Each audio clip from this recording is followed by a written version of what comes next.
Salam jumpa kembali saudara-saudariku yang terkasih dalam Tuhan kita Yesus Kristus. Salam sejahtera untuk kita semua. Berkat Allah yang Maha Kuasa senantiasa menyertai kita. Hari Kamis tanggal 29 September tahun 2022 adalah Pesta Santo Mikael, Gabriel dan Rafael, Malaikat Agung. Mikael berarti siapakah yang sama dengan Allah? Dia adalah malaikat agung Allah dan panglima bala tentara surga. Dalam iman Kristen, Mikael dikenal sebagai pembela kaum beriman menghadapi serangan musuh. Bangsa Israel memandang Mikael sebagai pembelanya dalam segala penganiayaan, godaan, dan perpecahan. Sebagaimana Israel, demikian juga gereja senantiasa memandang Mikael sebagai pelindung, pembela gereja dalam penganiayaan, godaan, dan perpecahan. Gabriel, yang lazim disebut juga Jibrail, berarti kekuatan Allah. Dalam tradisi Kristen, malaikat agung ini dikenal sebagai pembawa kabar gembira dari Tuhan kepada manusia. Puncak dari peranan Gabriel nampak dalam kisah kunjungannya kepada Maria, darah murni yang terpilih. Kata malaikat itu, "Salam hai engkau yang dikaruniai, Tuhan menyertai engkau. Jangan takut hai Maria, sebab engkau beroleh kasih karunia di hadapan Allah." Rafael yang berarti obat Tuhan, tabib Allah, atau Tuhan menyembuhkan. Kisah terkenal mengenai malaikat Rafael sebagai tabib Allah terdapat dalam kitab Tobit pasal 4-12. Di sana Rafael tampil sebagai teman seperjalanan. Umat Kristen menghormati malaikat Rafael sebagai tabib Allah yang diutus untuk menyembuhkan manusia dari penyakit dan menguatkan kelemahan jiwanya, serta membebaskan manusia dari perhambaan setan.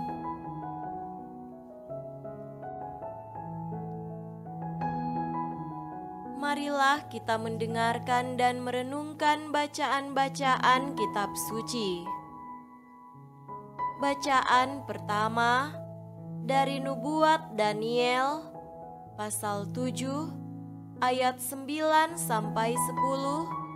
dilanjutkan dengan ayat 13-14. Sementara aku terus melihat, tahta-tahta diletakkan, lalu duduklah yang lanjut usianya. Pakaiannya putih seperti salju, dan rambutnya bersih seperti bulu domba. Kursinya dari nyala api, dengan roda-rodanya dari api yang berkobar-kobar. Suatu sungai api timbul dan mengalir dari hadapannya. 1000 kali beribu-ribu melayani dia, dan selaksa kali berlaksa-laksa berdiri di hadapannya. Lalu duduklah majelis pengadilan, dan dibukalah kitab-kitab. Aku terus melihat dalam penglihatan malam itu, tampak datang dengan awan-awan dari langit, seorang seperti anak manusia. Datanglah ia kepada yang lanjut usianya itu, dan ia dibawa ke hadapannya. Lalu diberikan kepadanya kekuasaan dan kemuliaan dan kekuasaan sebagai raja, maka orang-orang dari segala bangsa, suku bangsa dan bahasa mengabdi kepadanya.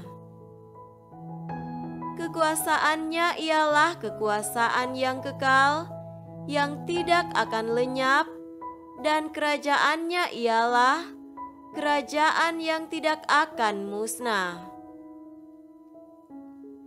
Demikianlah sabda Tuhan. Syukur kepada Allah.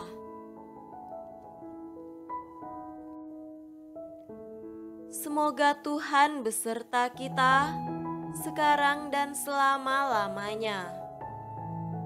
Inilah Injil suci menurut Yohanes. Dimuliakanlah Tuhan.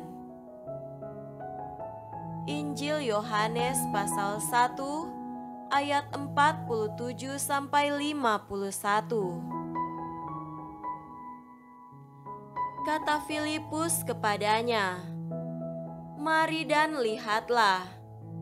Yesus melihat Natanael datang kepadanya, lalu berkata tentang dia, "Lihat, inilah seorang Israel sejati, tidak ada kepalsuan di dalamnya."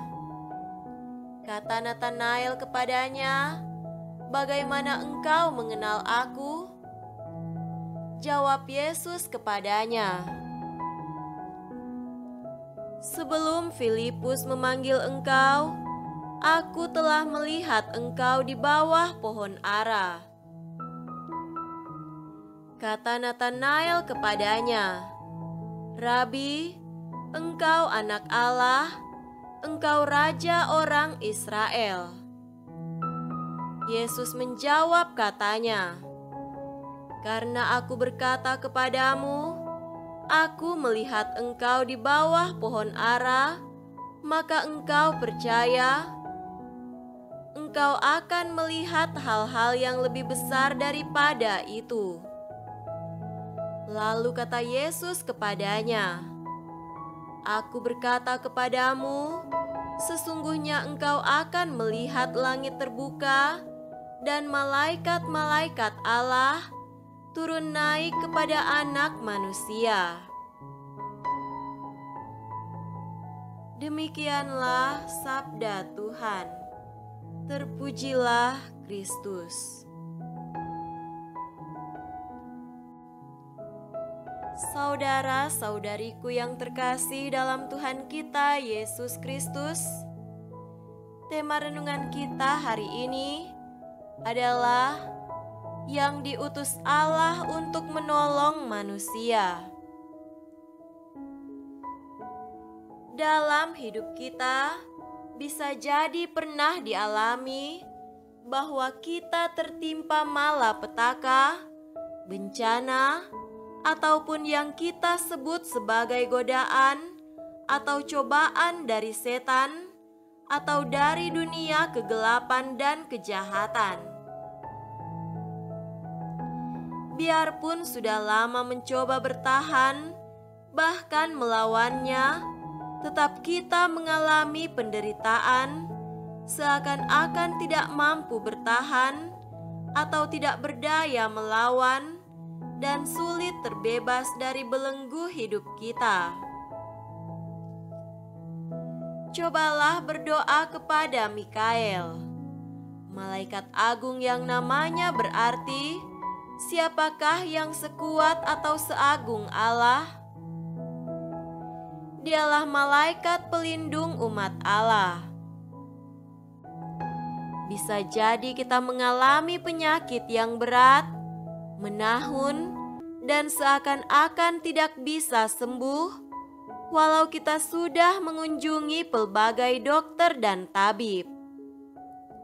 Cobalah berdoa kepada Rafael setelah membaca dan merenungkan pengalaman Tobit dan Sarah yang berdoa di hadapan kemuliaan Allah.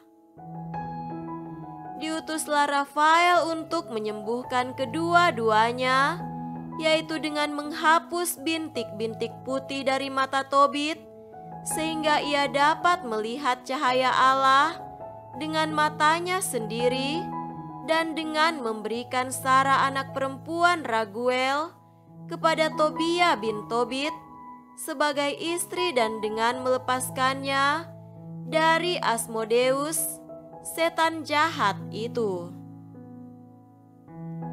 Bisa jadi dalam hidup ini kita memiliki impian dan harapan untuk suatu masa depan yang sejahtera dan bahagia bagi diri kita sendiri, keluarga kita, kelompok kita, maupun masyarakat dan bumi yang kita diami.